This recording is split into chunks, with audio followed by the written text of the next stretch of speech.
Demais TV orgulhosamente apresenta Croqui. Apresentação: Ana Liz Rocha e Cauê Santana. Olá, sejam bem-vindos ao nosso programa Croqui. Eu sou Ana Liz Rocha. E eu sou Cauê Santana.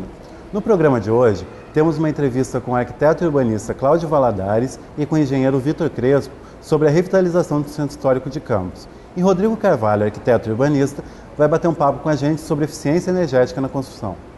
Teremos também uma conversa com o arquiteto e urbanista José Manuel sobre plano diretor e políticas públicas. E vamos começar agora com a entrevista do Cauê com o arquiteto Cláudio Valadares na Praça Prudente de Moraes, no centro.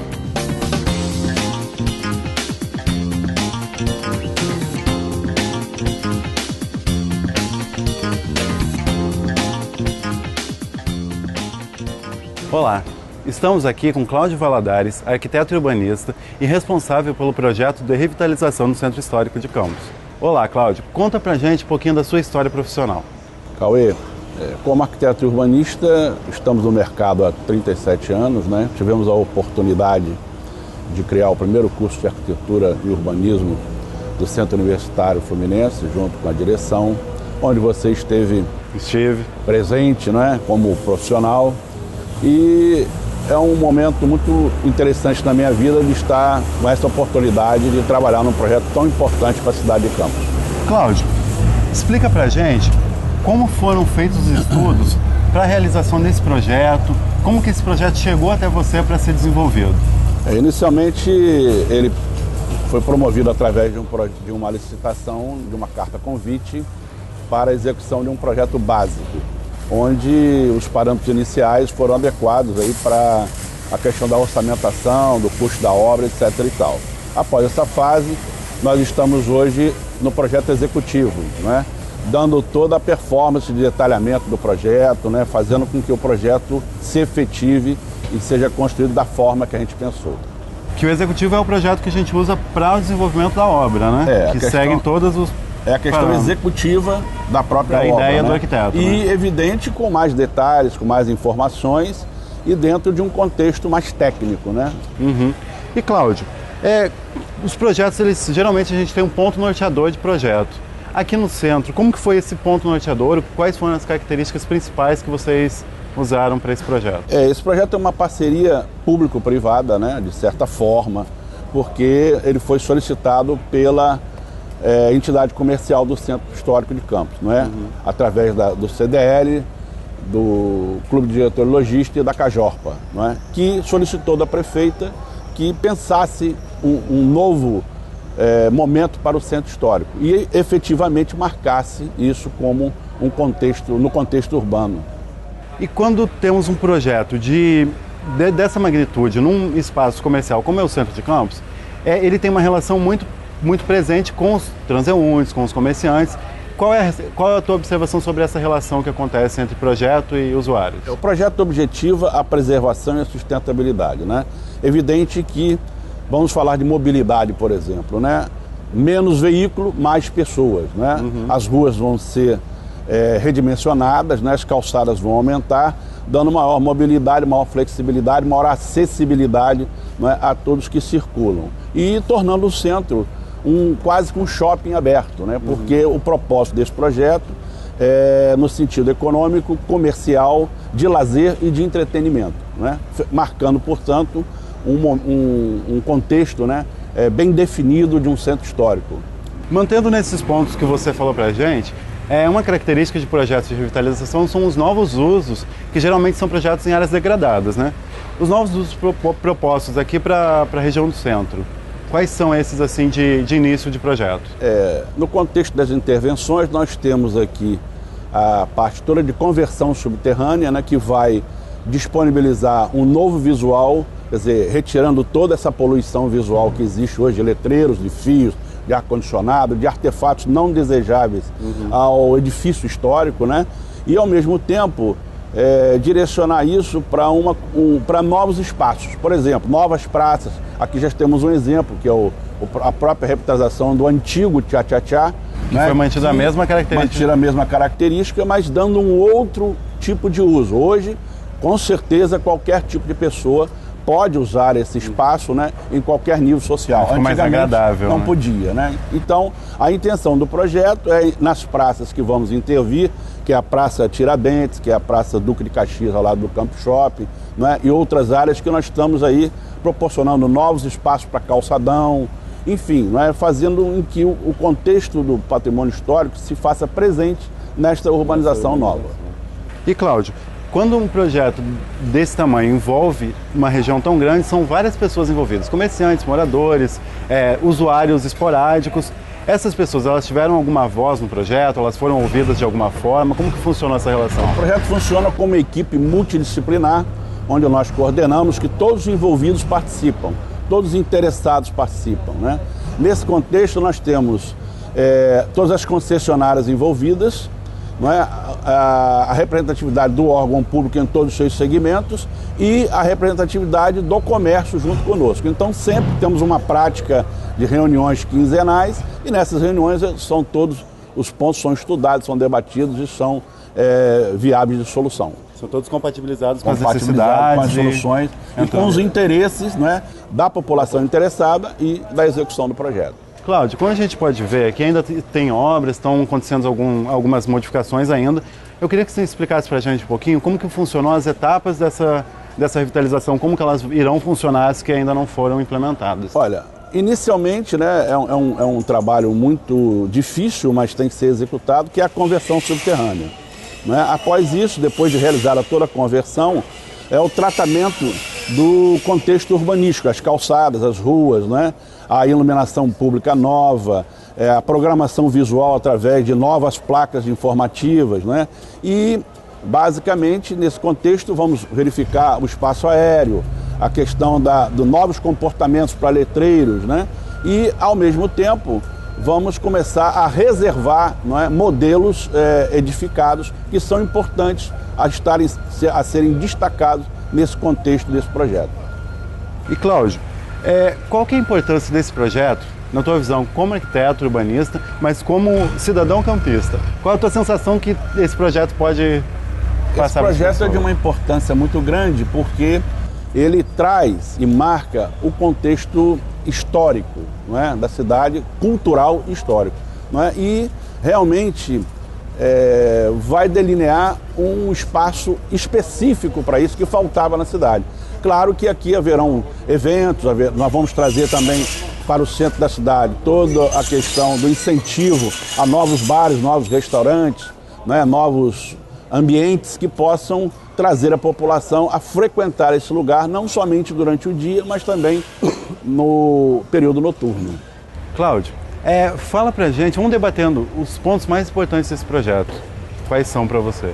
No contexto da proposta, né, nós temos a preservação dos edifícios, os prédios relevantes dentro do todo o perímetro do centro histórico, a questão da acessibilidade e mobilidade urbana, a questão da segurança pública, não é, coleta de lixo adequado, não é, inclusive tem um sistema totalmente novo, não é, a questão do paisagismo e revitalização de praças, não é? Outro ponto importante que é o acesso de toda a necessidade de atendimento ao incêndio de pânico vai ser resolvido, já está sendo resolvido. Nós podemos observar que a pista já passa o caminhão, deixando um acesso mais livre, mais liberado, não é? A questão também de relocação de pontos de equipamento urbano, né? E a definição em si de todo um contexto de observação desses prédios, né? Além de ser um contexto comercial, né? Também de observação da questão histórico-arquitetônica e cultural.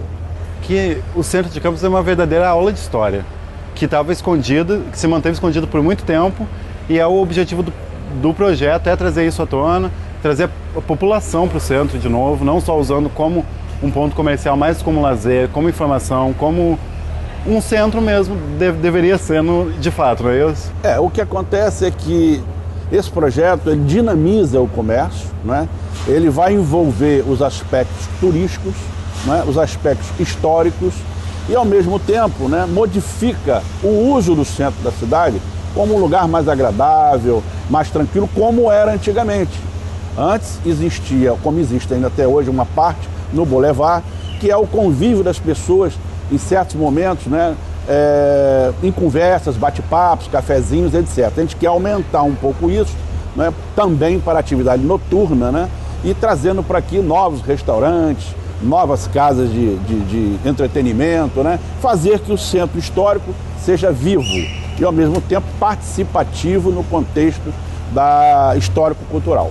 Cláudio, e na questão de sustentabilidade, paisagismo, quais foram os parâmetros que vocês usaram para esses pontos de projeto? Inicialmente, mais sombreamento, não é?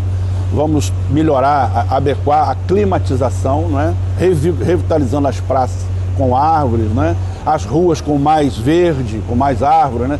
O contexto que a gente já observa, por exemplo, aqui no próprio Tchá-Tchá-Tchá, já demonstra isso, né?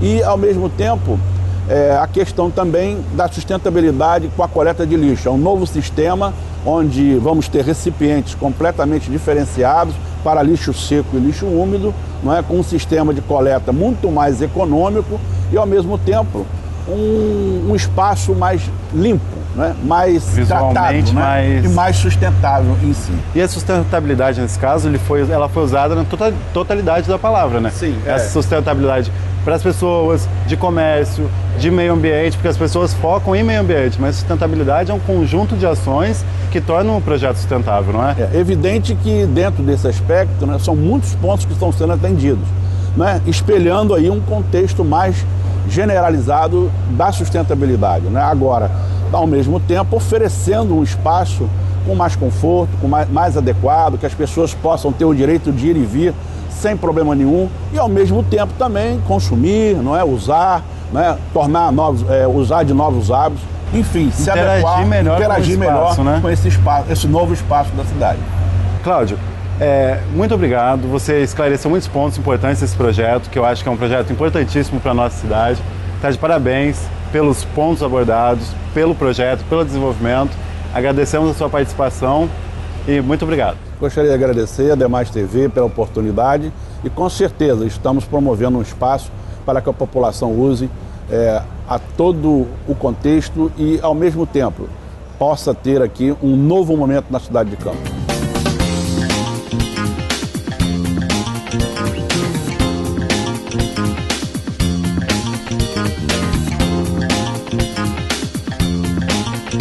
Estamos de volta no Centro Histórico com o engenheiro Vitor Crespo, que ele é o responsável pela execução do projeto de revitalização do centro. Vitor, explica pra gente mais ou menos como funciona as etapas de execução desse projeto tão grande aqui no centro de Campos. Esse projeto ele é concebido desde o início da escavação, né, que a gente precisa abrir para fazer toda a parte de infraestrutura, né, que concebe rede de drenagem, a rede de conversão subterrânea de toda a parte de energia, TV, internet e telefone. Tem sistema de gás também? Tem sistema de gás também. Que não tinha antes no centro, né? Que chegou através desse projeto. Exatamente. Não é em todo o centro, mas em algumas ruas o gás está sendo instalado, né? E Vitor, como que você vê a evolução dessas obras? Como que você como responsável técnico e acompanhando todos os pormenores do projeto, como que você está vendo a evolução, o desenvolvimento disso? O desenvolvimento da obra tá caminhando, sempre evoluindo, né? A gente começou, a gente não tinha tanta experiência, houve um planejamento de uma equipe multidisciplinar pensando em todos os detalhes da obra mesmo, né? Em todo o contexto, que não é uma obra isolada, é uma obra que está no centro e que é bem complexa, né? Que envolve intervenção com lojista, com os pedestres, com o trânsito. Que é o mais complicado, né? Mais complicado. Então, isso são mais ou menos os limites nossos, né? Mas a cada dia nós estamos inovando, nós estamos aumentando a velocidade na mesma proporção que estamos caminhando. Pegando a forma de fazer mais fácil, exatamente, né? Exatamente. Da onde a gente começou e da onde a gente está hoje, a gente praticamente dobrou de produção, né? E mão de obra? Existe alguma qualificação? A empresa treina o pessoal de uma forma mais básica, porque a intervenção mesmo de restauro e patrimônio é feito por outra equipe? Como que funciona essa parte, da parte histórica mesmo, de intervenções? Da parte histórica, a gente não entra muito, eu no caso da execução, eu não entro muito nessa questão histórica. A gente vem, executa o que está planejado no projeto do Cláudio, né, e ele visualiza esse projeto como um todo, trabalhando, né, na parte das fachadas, com decretos, novos decretos que vão ser feitos, né, para poder não ser uma obra colocada num lugar deslocado do local, né? Tudo seja em harmonia, né? É isso, a gente com essa equipe multidisciplinar pensa nessa questão toda. Tudo foi desenvolvido com essa equipe, desde o escopo inicial até agora em obra, toda a equipe continua envolvida. E isso facilita o trabalho? Qual que é a tua observação em relação a esse tipo de... Isso é imprescindível. Se não tiver isso, essa obra não funciona depois que ela estiver pronta. São muitos detalhes. Eu observei o projeto com o Cláudio. Ele me falou que é uma média de 200 pranchas. Exatamente. 200 pranchas é detalhamento pra caramba, é trabalho pra caramba, então isso se não tiver... Só da parte dele, né? Só da parte dele, sem a parte de... as instalações, a coisa que muitas vezes no final da obra não aparece. Né? Que fica tudo escondido, né? Tipo, o serviço mais complicado da obra, que é a conversão, não vai aparecer em nada. Não vai aparecer. Tipo, vai sumir até, né? Porque vai tirar toda a fiação exposta. Exatamente. E essa parte subterrânea tem inúmeras vantagens, né? Com certeza. Como descargas, né, elétricas, vento, até mesmo batida de automóveis, né, em postes, essas coisas não vão existir mais. É muito mais seguro. E Vitor, fala pra gente um pouquinho como que tá essa parte dos prazos, como que tá funcionando, como que funciona por etapas. Então, a gente como tem esses limites, né, de trânsito, de intervenções, de logística, essa coisa toda, a gente vai fechando por trechos, né? A gente vai planejando ruas ou pedaços de ruas para ir fazendo, e a gente tem hoje, com a equipe que a gente está fazendo, um ciclo de mais ou menos 3 meses, desde o início da escavação até toda a urbanização pronta, né? Então, uma média de 3 meses por Uma média trecho. de 3 meses. Só que a gente, dentro de 3 meses, o período mais crítico é da escavação, que está com vala aberta, fazendo instalações.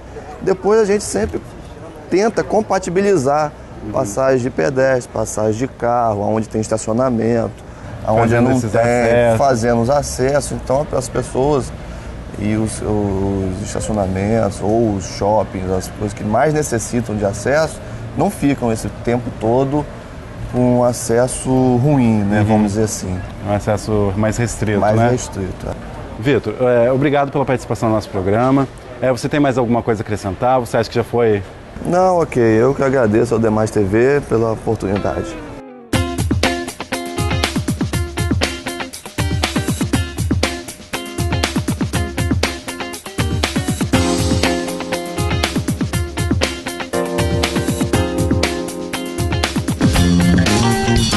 Annalise, você viu a importância da preservação do patrimônio histórico na nossa cidade? Vi sim, Cauê. É muito importante a valorização do patrimônio histórico na cidade, principalmente na nossa, que é uma cidade tão rica de história e pouco difundida. Outro assunto muito interessante que a gente vai tratar hoje é a questão da eficiência energética, que eu estive batendo um papo aqui com o Rodrigo. Vamos dar uma olhadinha na entrevista de Annalise e Rodrigo Carvalho? Vamos. Olá, estou aqui com Rodrigo Carvalho, arquiteto. Nós hoje vamos falar um pouco sobre eficiência energética. Tudo bom, Rodrigo? Olá, tudo bom? Tudo bom. Então, Rodrigo, eu queria te fazer umas perguntas, assim, pra gente começar. Você pode definir um pouco o que é eficiência energética pra gente? Bom, quando se fala em construção, em arquitetura, eficiência energética, na verdade, é a redução exatamente do consumo energético durante a vida útil de uma edificação, seja qual for o uso, para edificação residencial, edificação comercial, de uso industrial. Cada uma tem a sua questão... Tá, cada uma com suas particularidades de uso, da constância e de intensidade de uso, mas sempre eficiência se trata em reduzir o consumo de energia. Reduzir o consumo de energia na edificação. E quais são os benefícios de uma construção energeticamente eficaz? Bom, a princípio se fala somente na vantagem financeira, na redução dos gastos com o abastecimento de energia. Mas eu acho que a gente pode, além disso, falar também do aumento da qualidade você agrega a modificação, a qualidade de conforto, a qualidade de uso, o tempo de vida útil daquela edificação. A eficiência energética não é somente o consumo energético durante sua vida útil, mas também o consumo de energia ou a carga de carbono, como se fala, que se foi imputada durante a construção daquela edificação, tá? Principalmente durante a vida útil. Na verdade, assim, o principal fator de consumo, né, energético da edificação está sim na sua vida útil, mas essa redução que se pode promover com a adoção de estratégias básicas, estratégias passivas, durante o desenvolvimento do projeto ainda daquela edificação, vai agregar não só a redução do consumo, mas também o aumento, o ganho de qualidade de uso daquela edificação.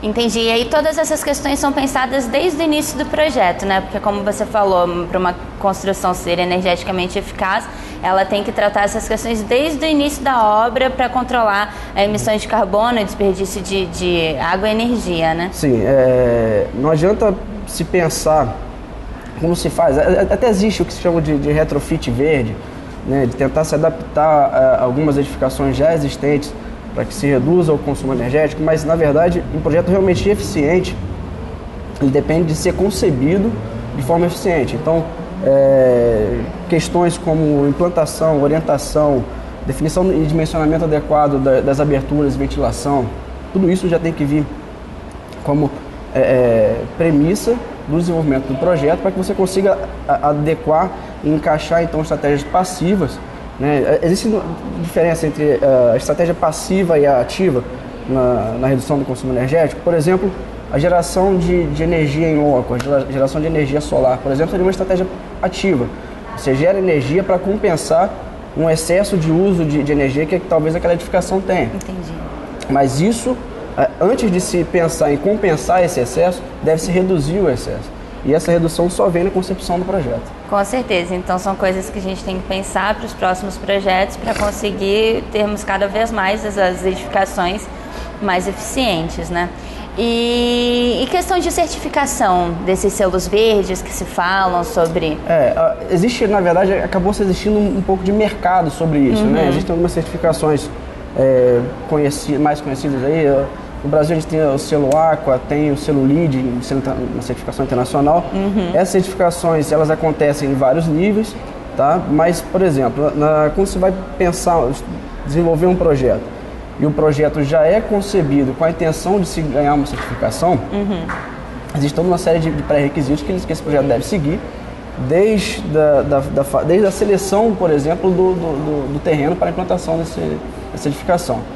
Essa certificação, ela na verdade, você compra o selo, mas você precisa, para que a edificação seja certificada em seu nível, ela precisa ser avaliada.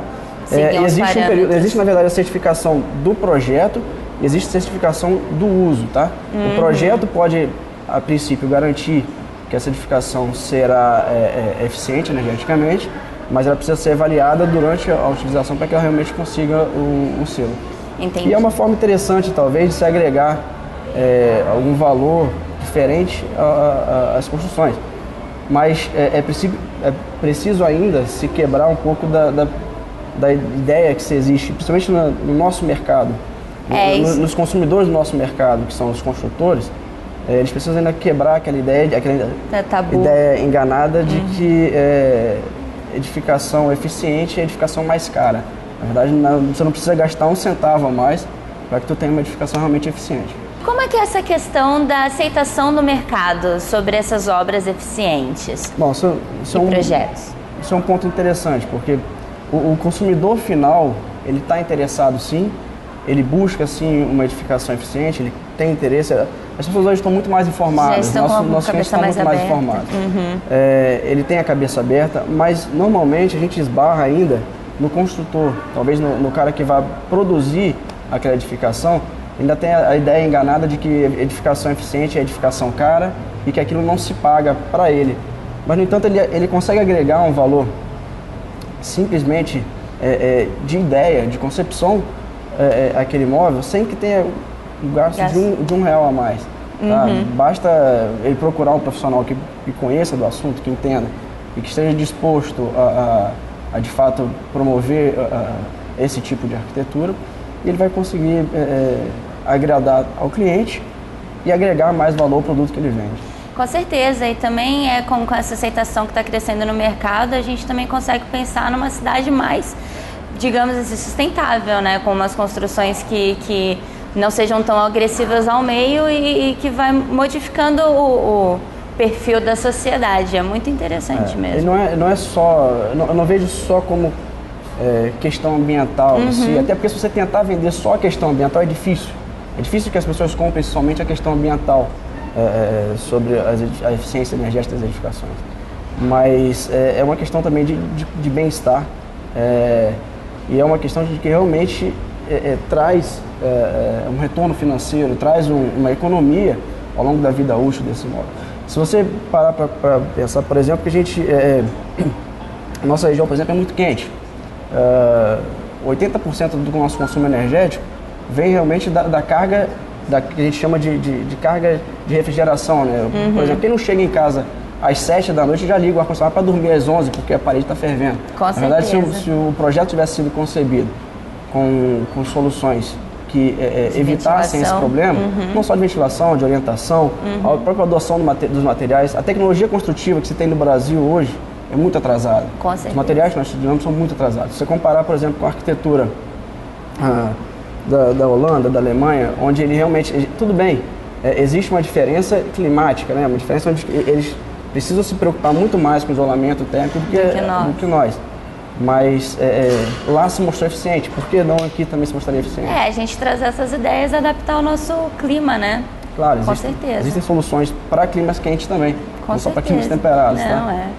Uma solução, por exemplo, que pouco se utiliza aqui, existe um fator que é massa térmica do terreno. E, por exemplo, o simples fato do profissional, no seu projeto, enterrar meio pavimento, ele consegue reduzir drasticamente a troca de calor entre o meio externo e o meio interno, e aí ele promove realmente uma qualidade muito grande de conforto interno. Então é isso, Rodrigo. Obrigado pela sua participação aqui no nosso programa. Você quer deixar algum recado? Eu que agradeço. É importante tratar desse assunto, é um assunto de interesse de todos, nosso como profissionais, dos construtores, dos nossos clientes. Então vale a pena de trazer esse assunto para se falar, se discutir, é sempre agregador, sempre construtivo. Então é isso, gente. Vamos para o intervalo agora, daqui a pouco a gente volta. Estamos apresentando Croqui. Apresentação: Ana Liz Rocha e Cauê Santana.